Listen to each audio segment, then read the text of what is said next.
So, today we are going to talk about hash tables. Woo! Come on, give me some excitement. Woo! There we go. Yes. That was a nervous woo. Hash tables are really, really great for a lot of reasons.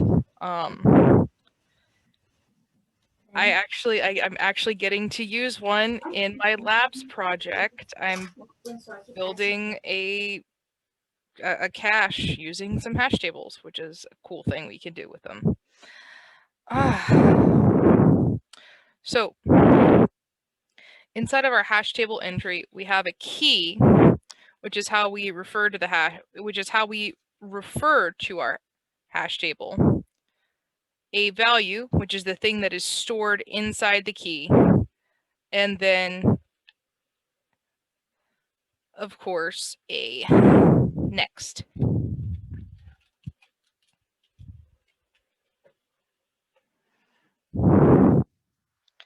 So a way to think about hash tables. It's not what they are, but a way to think about them for your brains is it is very like a object or a dictionary that has an object or a dictionary or something else inside of it.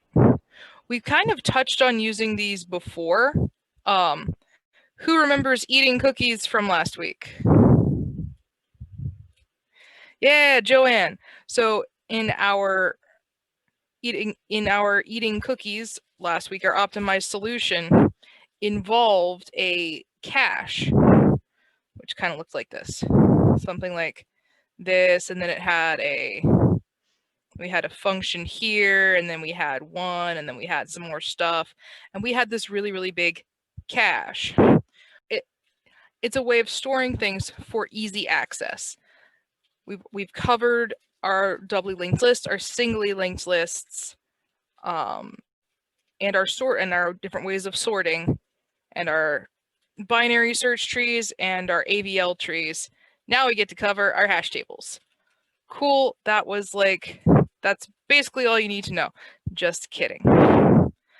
So it's really unnerving with everybody on mute too. Gosh. All right. So basically what you're saying is hash tables are like objects or dictionaries with objects or dictionaries inside of them. Yes. Kind of like. I was just fixing to say, don't forget the kind of like. Kind of like. It is a way to think about them. They can also have lists or just normal values. In my example that I'm currently using in my build week, I'm building a cache, which is a object that holds a direction inside of it. It points to where all of my data and my files are stored, which will make my backend faster. So doesn't always have to be a dictionary inside of it, but it is a massive class. This is a class object that holds a key and a value. But when you're using it in your coding thing, you'll probably use it more as a dictionary that holds dictionaries or something like that. All right. So first things first, we have to initialize our hash table with a capacity bucket that accepts string keys. So let's get off of mute and start thinking through this. So the capacity is just a place to hold, like almost like a variable then to hold the keys. So if you take a look right here, we have our minimum capacity. That means our hash table cannot have fewer than this many slots. So remember how in some of our linked lists, we had a size and a storage, which meant we had a whole bunch of spots. We can think of it also like our buckets, right? So we've got a minimum in this case of 8, or in this case 5, because my zeros were very large. This is the minimum availability. And when things get filled up, our zeros start having value, right?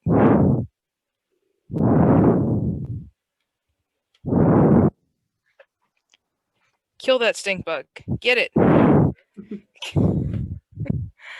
They start having value, right? I'm digging the whole Darth Vader vibe you got going there. Huh? I'm just writing stuff down. I got distracted by a stink bug. No.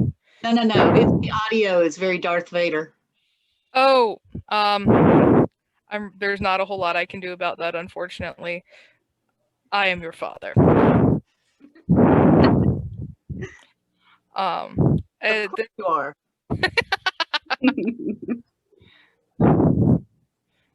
Like Darth Catus. Okay. So we have a storage, or a capacity. So first we initialize our capacity. How do we do this? Come on, Carmen. I don't know. I've never done it. How do we initialize a capacity in a class? What do you do? Just say like capacity equals 8. Self dot. How do we start? Get delete. How do we start? We're inside of a class structure. Who remembers this? So if you're, I don't know. Oh, come on. June? Maybe I'm not sure also, but self dot I guess it would help if I knew what self is. What is self? Self refers to our class. Okay. Yep. Self dot capacity equals capacity. Very good, June. All right. Yeah, that's it. So when you're initializing something, again for a quick review, so you're initialize. We give it who plays video games? Anybody play video games? D&D? I play video games, but not the kind that like other All right. gamers play. All right, so you've got like your stats, right? We got self dot strength, self dot dexterity, self dot charisma, self dot hit points, right? They all come in with our character creation right here. Self dot whatever our stat is equals whatever stat we pass in. Okay? Does that make it clear for everybody? More clear? Less clear? All right, cool. So the next thing we need is a storage. I need to initialize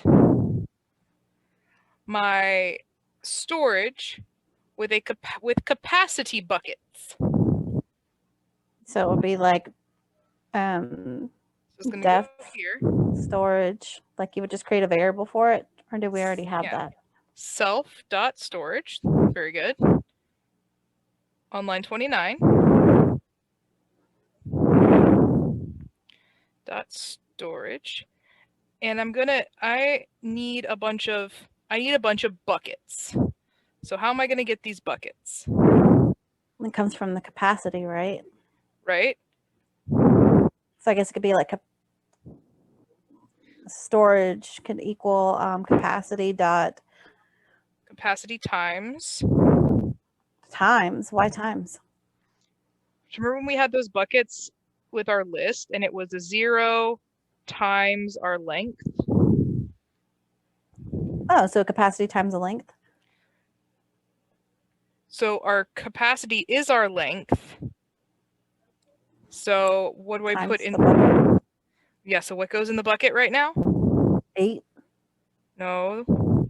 What goes inside an empty thing? Oh, nothing. Right? And in Python, nothing is?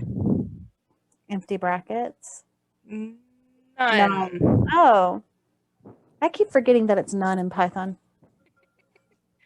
Very good. So we have an empty value of none. You can't hear me. Can I flip it? I remember seeing it the other way around. Yes. And this is due to the what property of mathematics? Order of operations. The transitive property of mathematics is my one smart math thing for the day. Don't expect me to add. All right. You have to have none in there because I thought you could just do empty brackets. Or Apparently you have to have none. None will make me happier. Okay. Or zeros. Or zeros. None or zeros. Yeah. None is probably better. All right. And our final thing is our items. So Mm. within our initializer, I need some items. How do I? I'm missing something. What is Self-dot it? items. Self-dot. Here you go. All right. And so this is going to keep counting stuff. So our items cannot be more than our storage. How many things do we have in our storage right now? 0. Nothing. Nothing. Right. So we're instantiating items at 0. woo. All right. That was easy. Okay. Okay. I think I am understanding what's happening. All right. So now let's go down and read our directions. Forget the number of slots. Where is that? Our very next thing. Okay, Return right here, the return. length of the list that you're using to hold the hash table data. Not the number of items stored in the hash table, but the number of slots in the main lists. So, what do we need to do? Give me some wild guesses. Well, since we already have empty storage and we already know that we have a capacity to hold more than an empty storage, you could just... Our capacity is our empty storage, yes. What is our... What are we going to return? What do you mean, what are we going to return? What are we going to return? I need to know the number of slots that I can use total. So you would need to know what the capacity is to be able to do that. Yes, return self, because remember we passed in self dot capacity. So remember again, inside of the class object, when we are referring to stuff that we declared in the initializer, we have to use the word Self. self, right? All right, one more time for everybody. We'll say it all together and I'll leave it alone. When we refer to something that we declared in the initializer or we're declaring something inside of the initializer, we use the word Self. Self. yay, we're learning. Okay, so that was easy, right? Okay, now there is this thing that I don't quite understand. We have the load factor.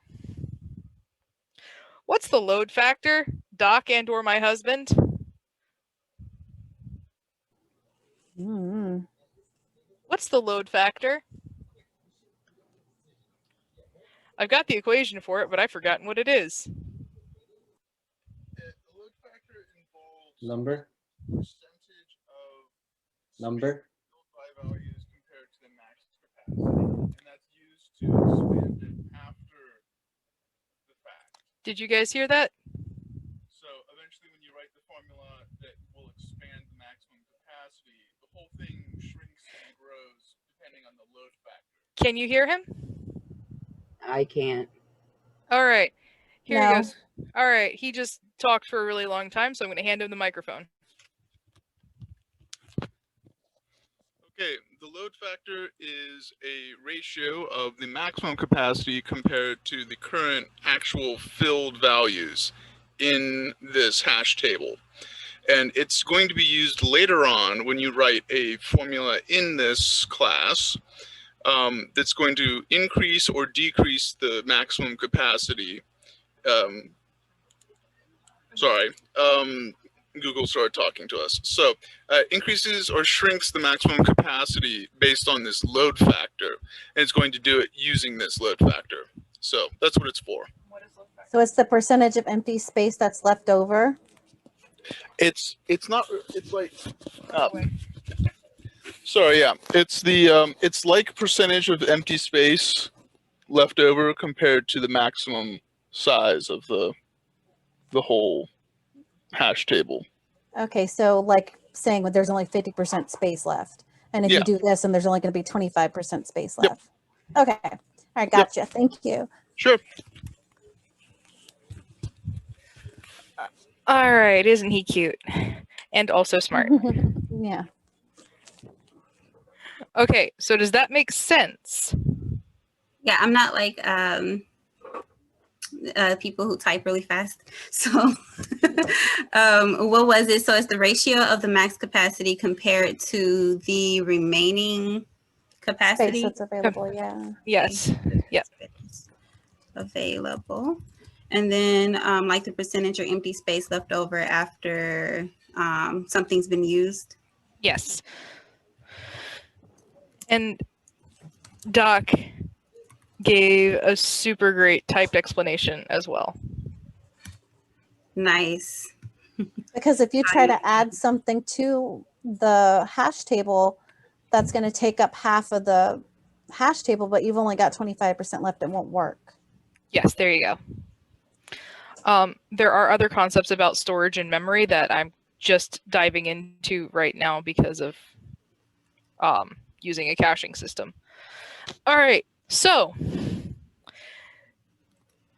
this is our, I'm looking at the wrong IDE. This is our ratio of what to what? What are we returning? The ratio of the amounts of capacity versus the So the used constant. space versus Yeah. the total space. Yeah. So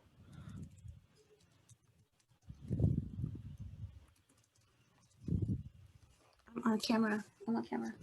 What happened? I'm sorry, guys. it's all good. So if we are going to, so our used space is represented by what thing? The capacity that's being used. Our, which is Your our storage. Your storage. items. The items. Our used Okay. space is our items. This represents the amount of things that are in our list. And our total possible space is our Entire capacity. right, which would be represented by The storage. So how are we going to write this return statement? No, no, not capacity, not storage, just capacity. So how are we going to write this return statement? I already gave you the world's biggest hint. Return the items. Shh, Victoria, baby. Thank you. Items? I don't know what items are. I don't know what capacity is. There we go.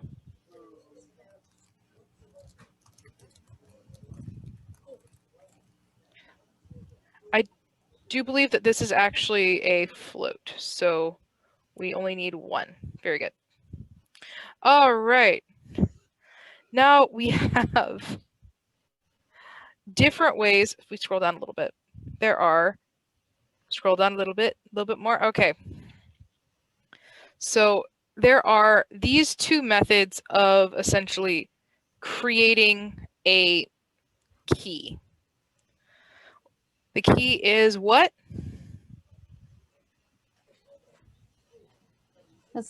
I don't understand. Is it self dot? Well, how are the keys related to the items? The key is the way that we refer to our hash table. So our key is a secure hashed thing. When this was explained to me, I was explained that there are people who are paid a lot of money to come up with these two particular things. So this will involve a brief Google search. But our key is how we find the thing that we're looking for that we have stored in our memory. In the case of my cache and my backend, my key is the URL that, the specific URL search that someone has made. So will the key be the items in this case? The key is going to be, for example, 67A. Okay. T. So we don't know what it is? We do not know what it is at the moment. No, we don't. We are creating and generating a key. It will be stored and we'll search for it later. As you can kind of see, we have an index here where we get our key and we do this, and then there's a way that you remember when we did bcrypt? Yep. That's what I thought of. Yep. Bcrypt. I don't know what bcrypt is.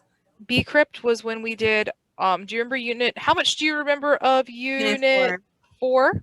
Mhm. I did Java, so this doesn't make any sense. Oh, Okay. So bcrypt is a node how you hash is a JS library that hashes the password for you. If you did Java, even if you did Java, you still had to hash the password in order to save it, because an unhashed password is it safe or unsafe? Very unsafe. Exactly. So, for example, you would take the word cat, and then you do some weird math on it, and it pops out the other side of this weird hash table math as like Q72A exclamation point B12, also known as Elon Musk's next child. So this is how we would store that data. And then we run this back through the dehasher, which is not a word, but it's one that I'm using. And it would give us, actually you don't dehash, you cannot dehash it. So what you're looking for when someone types in their password, they run it through the exact same hash and they just they match the two hashes. Does that make sense? Yeah, I mean, it makes sense, but I don't think we did this. I think Spring Boot kind of did something on its own because this idea is kind of foreign to me. It probably was in the boilerplate. Yeah, there's a and I probably didn't realize it. yeah, there's a module that you included in your POM file or whatever. Oh, and okay. you also instantiated it in your security config. Okay. Remember the And security that was config? a lot of boilerplate. Yeah. Mhm. So, well, it was actually given to us. So Mm. somebody wrote it. Yes. When we did not write our own hash table in Node. We also just used an npm that someone else wrote. Mhm. So that's the whole idea: is you have this thing, it's been hashed and it's stored, and now it is secret and or safe. Okay.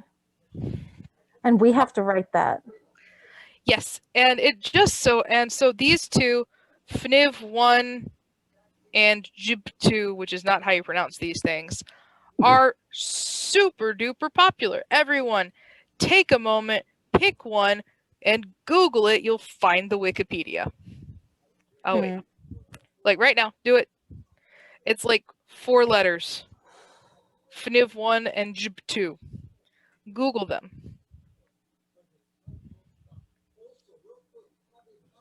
And you will find, Why? This is a thing. Hash functions.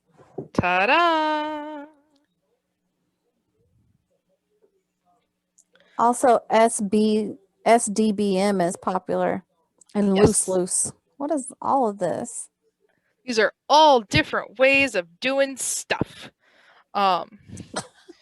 There are a bunch that are very popular. There are a bunch that are not that popular. Chances are, if it's on Wikipedia, it's not what's currently being used. Oh, that's not an accurate statement. I don't know. That's probably true. Listen If to it's in Doc. Wikipedia, it absolutely could be currently used. It's just not the most secure because you can make a rainbow table with it. Oh, that sounds like a bunch of Weird stuff. Mhm. Nasty, seditious, terrible things. That's why when Josh's mentor gave his little lecture on this, he cautioned against the use of these two in particular. But it is good for learning about how to hash table. Okay. So let's pick one. Do the second one. Do the second one. All right. Cool. Jib2. So first thing we we look at our Wikipedia entry and it says, Oh, it's not giving me directions. all This right, algorithm was first reported by Dan Berenstein, I guess like the Berenstein Bears, many years ago. And Complancy, another version of this algorithm now favored by Berenstein, uses XOR hash I equals hash I minus 1 times 33 to the power of the strings index. The magic of number 33, why it works better than any other constants, prime or not, has never been adequately explained. all right. So we're going to give ourselves the word hash equals 5381. That's a random prime number. Then for byte in key, colon, new line, hash equals, parentheses, hash times 33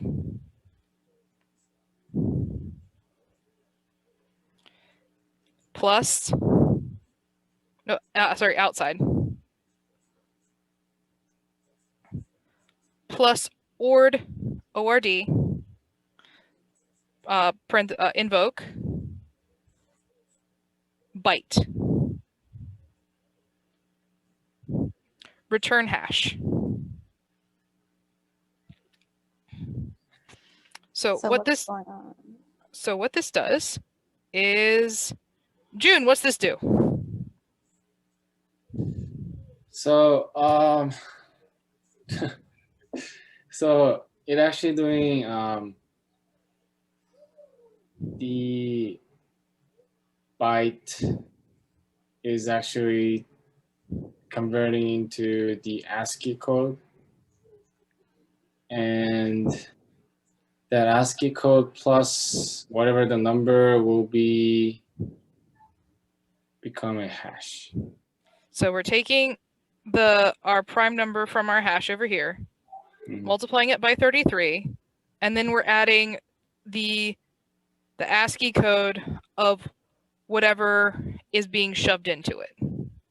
Why? I don't understand what any of this is doing. It's, remember we had the word cat and then we ended up with Elon Musk's grandchild? Okay. That's what it's doing. So it's just taking the number, multiplying the number, making it even bigger, and then converting it into the ASCII code. No, it's not converting it to the ASCII code. The conversion for that is right here with ord byte. It's taking, all right, for simplicity's sake, let's take let's take a simple word. We got cat again. And let's say the ordinal value, the ASCII value of C is 3, it is not. A is 1, it is also not. And T is, I don't know, 26, I think? So we have these 3 numbers.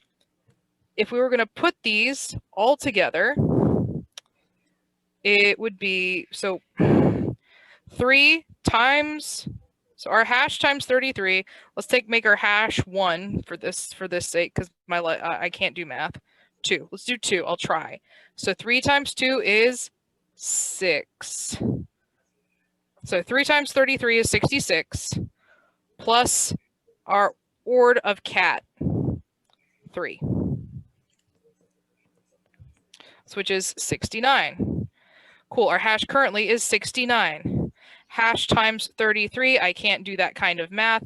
Let's say it's a lot, plus 1. A lot plus 1, hashed again times 33 plus the ord of byte, 26 times, we get this really, really big, unique number.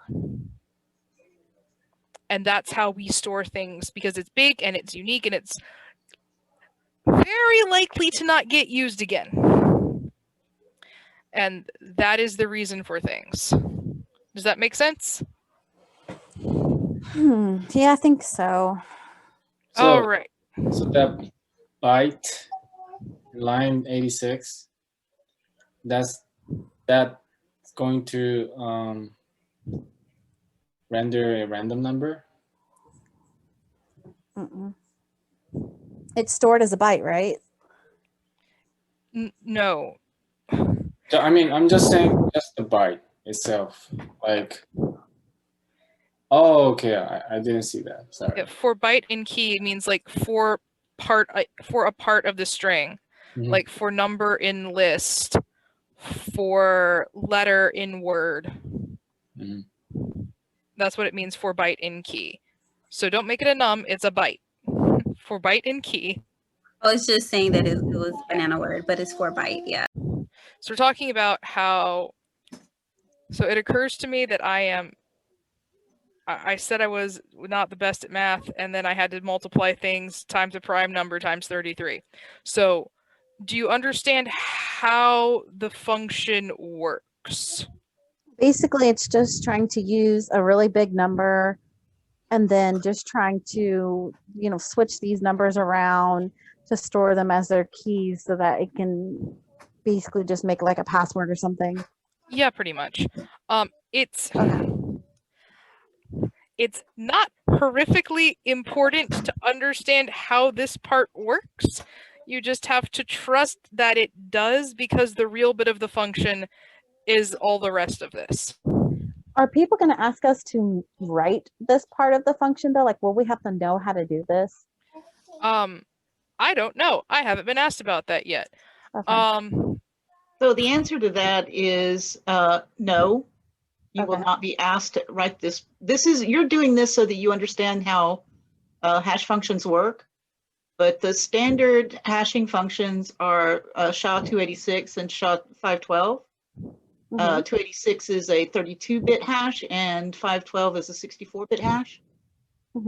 And those are the ones that are most commonly used in creating passwords, as well as used in blockchain to verify blocks. Okay. So if you, doing this is not a worthless activity. It's actually a very valuable activity so that you understand how hash functions work. That way, when you need to use one, you'll know how to use it because you know what it's doing. Right. But I won't have to know how to code this off the top of my head or anything like that. No. Okay. Okay. Yeah, that was more of my concern because this looks hard. You just need to understand thoroughly, like Ava was saying before, like what does this do? Okay. It's don't function on don't focus your attention on the particular mathematical equation that they chose, but the fact that they chose a mathematical equation to generate some unknown number out of a collection of other numbers. So focus on what Ava's telling you and rest assured you will not be asked to write one of these in a coding interview ever. Okay, good. All right. And my backend is using a pre-generated caching method. I just have to figure out how to write it. It is using a module basically. Okay. So it's all secret and safe and stored elsewhere. Security is not something that I want to play with until I'm getting paid a lot of money to play with it. So that's just kind of, it's an introduction to this is how it works. Okay. So, hey, check this out. It's already done. So define hash index. So we take our self key, we modulo our capacity. So take an arbitrary key and return a valid integer index within the storage capacity of the hash table. I feel like somebody stacked their prepositions weirdly here. Between, within. What is that? Here, are you between it or are you within it? It's funny. What is that? That's some nonsense. All right. So is that the same as being stuck between a rock and a hard place? You're between it and you're within it. It's kind of the same as being stuck within a rock and a hard place. Between a rock and a hash table. Within the hash table. Within. As an English teacher, I give this a 0. All right. So now we're going to just scroll on down the road and look at our put. So, Ooh, okay. Mommy, it's done. It's done? Okay. It's done. Done. So cute. so we're going to store the value with the given key. So we're going to be given a key. Hash collision should be handled with the linked list chaining, question mark. We'll talk about that in a minute. Implement this. Gotta love these directions. I know, right? What the heck? So what is a hash collision? A hash collision is, oh, I remember this. So it's like when you go to look for something in your hash table and is that right? And then it's not stored the right way because you don't have the right information to get it. That's a hash collision, right? Doc? No, that's not a hash collision. So a hash collision is when you perform two different hashes and get the same result. So a hash function should always return, ideally, should always return a unique result. Oh, That a hash collision is When you perform two different hashes and get the same result. so what was the thing I was talking about when you go to get something out of the hash table and it's not there? What is that called? Missing data? Okay. So this basically, so remember we talked about storing the word cat Mhm. and how we got that really specific number? Mhm. Well, unfortunately, the word cat and the word tack, which is not a, well, that's not a word, and the word act, because that is a word, have the same letters. So they would have the same hash because it's multiplication. Yeah, you can't always predict it like this though.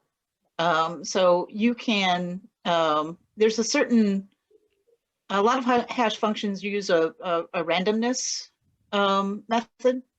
And so you can end up with like cat and elephant and hash them both and end up with the same result, which is totally weird. I mean, it's that those are things you want to prevent. They're collisions and you cannot predict them. okay. So they're not even predictable. So what can you even do at that point? I think, isn't that what this is about? I'm sorry, I'm not following closely. We're going to be handled with linked list chaining. There you go. Okay. Oh, yeah. You're so enthusiastic about this. I mean, it is pretty cool, guys. It I've is ne- really cool. Linked list chaining, I've never seen it done, so this is going to be interesting. It's going to be so cool. Is everybody excited? I'm interested. I wouldn't necessarily use the word excited, but Okay. I'm excited. All right. So we have day 1 and day 2 code. So we're going to do the day 1 code today and the day 2 fancy hash collision avoiding code tomorrow. All right. So we have for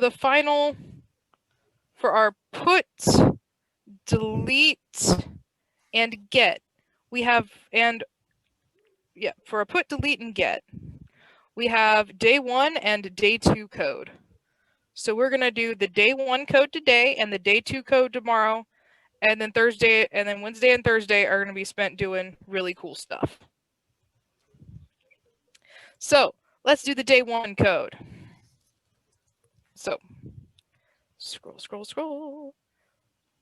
Day 1. It's where? It's down here somewhere, or am I just doing day 1 here? I was saying scroll to me because I was in the wrong spot. Oh, okay. Index equals self dot. Do we have something that's got the keyword index up there? Anybody? I don't remember the word index. Oh, right there. Look at that. But I have the memory of a goldfish. So. Where? Right there. Yeah, hash index. Self dot Key. hash. Oh, okay. Self dot hash index. And what are we going to put inside there? We're going to invoke it. And what are we going to stick inside? You got two choices, key or value. The index should be the key, right? That's right. Awesome. Self.storage. Now, guys, how do we instantiate a dictionary with a key? In the curly brackets? I don't With know. we're going to put a normal bracket, self.storage normal bracket. What goes inside the normal bracket? Yeah, I see. Yeah, the index. The key is going to go in there, which is our index. So self.storage index.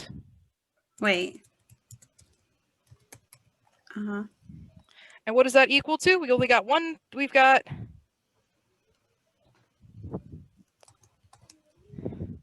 The value. no. Let's go up. We have to initialize something. What do we got to initialize? Self dot.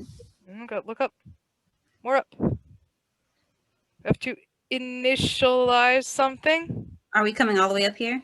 Yeah, we have to initialize something.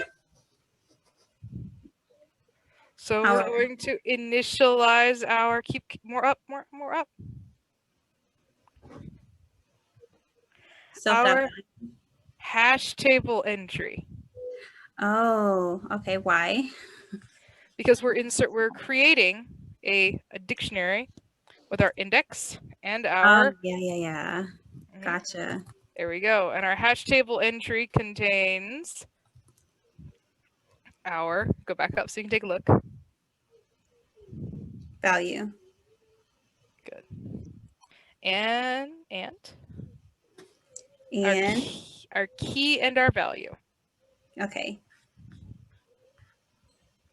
So so am I putting value here or? We need our key value. Key comma value. Ah, gotcha. Key value. Storage index. That's where it goes. Key value. Woohoo! We're awesome. Can you explain that real quick? So the storage key and okay. Never mind. Good to go? Yeah. All right.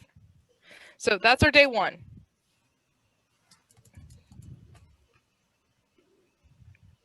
That pretty easy, right? And this would be the linked list chaining? No. Okay.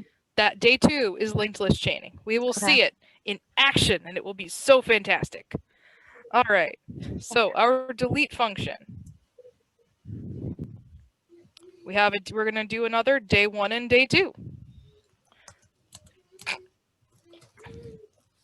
Remove the value stored within the given key. Print a warning if the key is not found. Implement this. All right, so I'm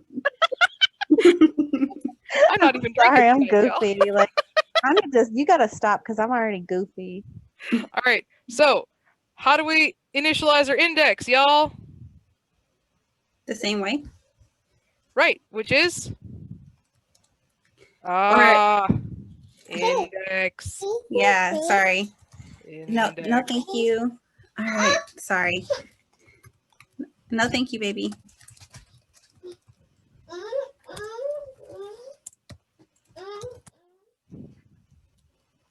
All right, so if we have the index, we got to delete it. So if self.storage like that. Yep. So if that happens, then what do we do? How do we delete it, y'all? Colon, next line. So could you just change the value to none? Yes! Okay. Ha-ha! Ah, nice. Self.storage. Oops. Side. Storage at the index. Thought it was going to type it out for me. Is none. All right. Else. I was got to print a warning.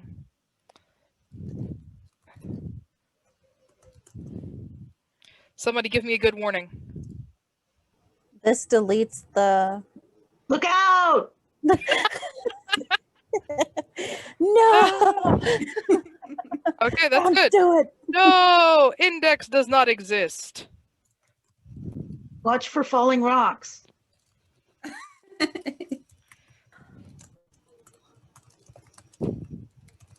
I like that one. I like Wow. making very creative warnings and error messages. It helps me debug. Stop. Y'all are so crazy. I'm actually really upset that the labs stuff comes with a generic catch-all error handler, because it means I can't pass it fun error messages. Dude, the funniest thing I've seen in my entire life at Lambda School, my entire journey at Lambda School, was this dude. He was doing a sprint challenge, and all of his commit messages were just strings of swear words. No. It was hysterical because he was really struggling with the problem. So he was doing legit commit messages, and then all of a sudden it just started going. I'm not going to say those because this is being recorded, but just a string of swear words. It was hysterical. All right, Wow. we are almost done. So let's go down a little bit more to our get. We're gonna have a day 1 and a day 2. All right, so we need to initialize our index. How do we do that? Initialize the index equals self.hash index key. Good. So now we need to return the thing if we find. We need to return the value if we find it, and return none if we don't. Okay, so if the index equals So the key, so if the key equals the index, wait, so if whatever you're looking for equals that, so at that index. how did we do that before? How did we do it before? If self.storage, okay. So if it exists, because the cool thing about hash tables, when we're not using this linked list version, the cool thing about hash tables is because they're kind of like a dictionary. We can just be like, yo, is this a thing? Instead of like a list being like, okay, is this it? Is this it? Is this it? Is this it? Right. We just say, yo, is this a thing? So if it's a thing, Then yeah, return it. return what? Return the thing. Which is? Are we returning the key or the index? I would return. Value, yeah. Oh, we So- can just return the value. We have to return the value stored at the index. Self dot self dot store. Yep.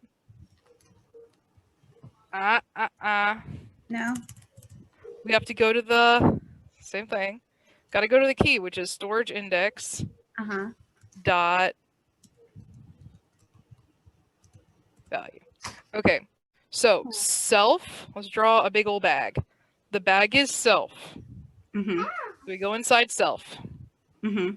So our storage index, so it's Santa Claus with a bunch of boxes because it's festive. So this is our Christmas present, little bow. And on the bow, it's got a tag, mark Taja, because she's typing. So that is our storage index. So self, bag, storage index, present labeled Taja. Our value of the storage present. We open the box and it is a, I don't know, it's a big old heart. Okay, so self.storage index value. Does that make sense for everyone? Yes. Mm-hmm. So you have to know the index before you can get the value.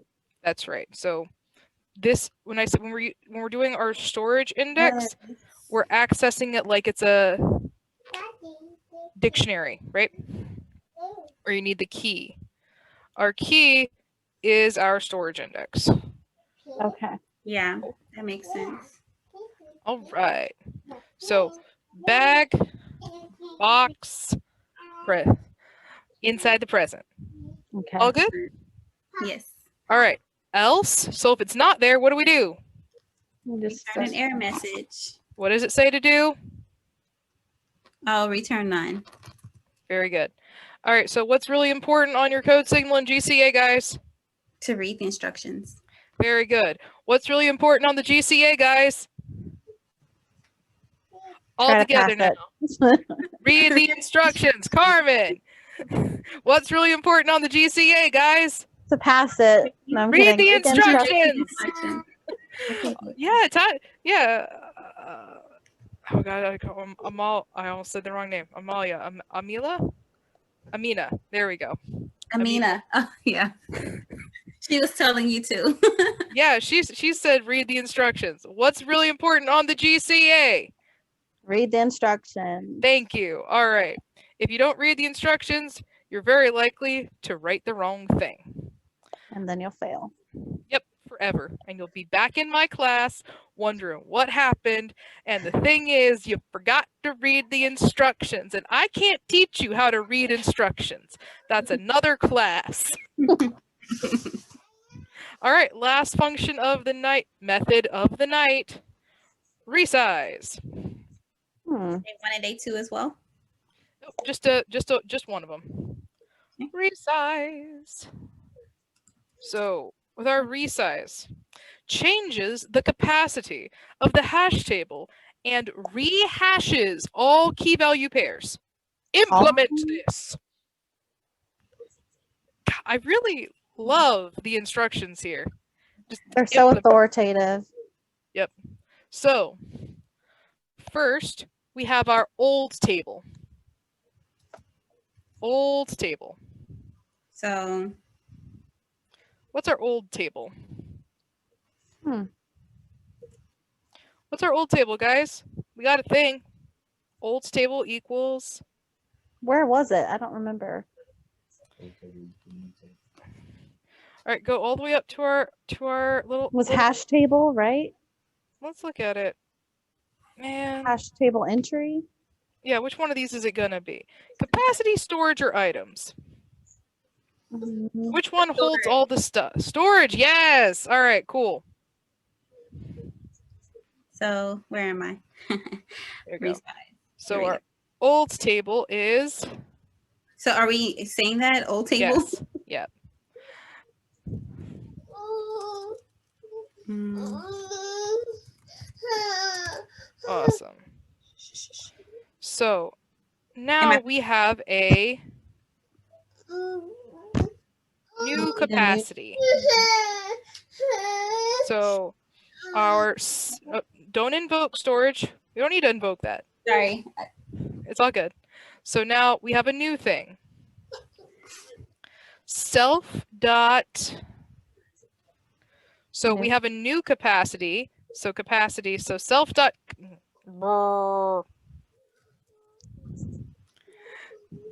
Capacity equals new capacity. Very good. So it was 8. Now it is whatever our new capacity is. Let's make it also 8 because we're not creative people. All right. Now we have a new storage, but now it's going to be the old one. So self dot. We need a new storage, guys. So self dot. What's it called? Storage equals. How do we get our new storage? From the new capacity? Right. So our new capacity times what? The old capacity? I don't know. No, our none. We're we're just making a new empty list. Oh, okay. Sorry. I Very didn't know. We're getting there. We're getting there. The wheels are starting to turn. We're greasing them up. You'll have all this. You'll You're get rusted, this I'm tomorrow. sorry. Lots of grease. More grease. All right. So now we have a for loop. Okay. So for, let's call it a entry perhaps, or a node, or something like that. For something, for entry in where? In the storage? In the old table, we're rehashing the old values. Okay. In the old table, if, what's our edge case? If it's empty, then just return none. So if node is If node or entry. if entry is not none, just like Carmen said. What are we gonna do? We are resizing it. So We are adding this back into the new table. So how do we add stuff? Scroll up. We just so happen to write some nifty things. how far up? Put right there. Or There you go. Yes. What do we need to use put? Hash table entry. Mm, Oh, okay. so we self dot put- put key and value. Got it. I'm passing it up. If entry is not none. So Put. what are we doing? Put. And invoke. And now I need two things. I need a key and a value. How am I going to get it? Where am I getting those keys and values from? I don't know what they are.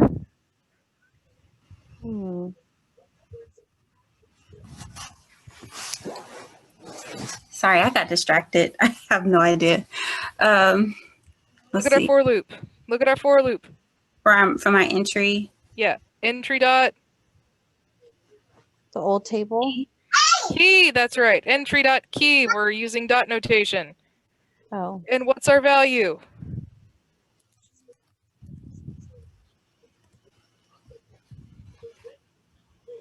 All right, guys. That's all. We're done. For real? For real. There's no wait, else. what about? For So real. what happened?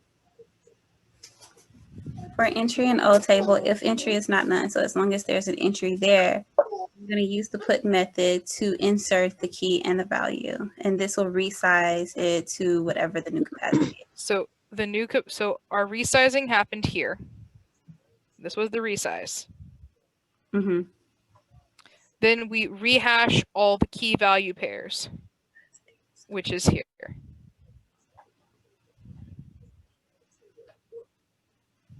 What's the new capacity? The new capacity's been passed in. Remember, it used to be 8, and now it's also 8 because I always draw 8s for some reason. Because The new they look capacity. like infinity signs.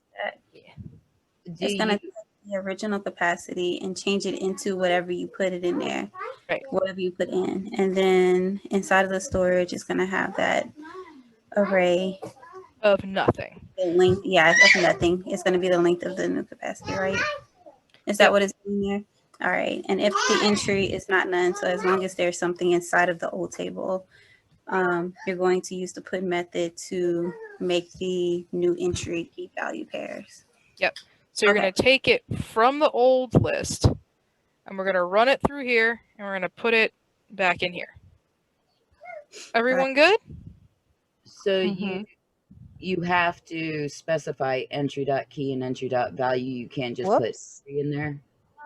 Well, where would I have gotten key from? See, there's no key over here. I only have new capacity. So remember, we have to check our parameters. When we use put, I have a key and a value, but these are parameters, things I gotta put in there. So if I scroll down, if we go back to our resize, the only thing I'm being handed is my new capacity. The entry contains a key and a value. Right? Yeah. So I can't just be like, key! Well, because the program's going to be like, what key? No, I meant, couldn't you just put entry in the invoking parentheses instead of entry.key and entry.value? No, because it needs 2. Okay. You have two parameters, you have to pass in 2 parameters. Yeah, okay, yeah. Might get Otherwise, fussy. if it was just requiring one parameter, then you could just put entry in there. And then it would separate it out in the function itself. Okay. And that function allows it, right? So if the function had the key value pair separate or whatever, and not a parameter. Okay. And since we did not build that kind of functionality into the program, I do that in a lot of mine. I pass in the whole set. I pass in the whole option and then I extract it. But that's because I'm a crazy person. So we're doing it here for a key and a value. Hey, buddy, what's up? What's up? You guys, he's gotten so fat. I'm so happy. All right, so Fat animals are he was really underweight and he's starting to like fatten up and get normal sized. sweet. So, are there any questions about this? I got 7 minutes left before my incredibly fussy cat demands dinner. I'll beg you for questions later. If I have any. So, is everyone okay with this as a concept?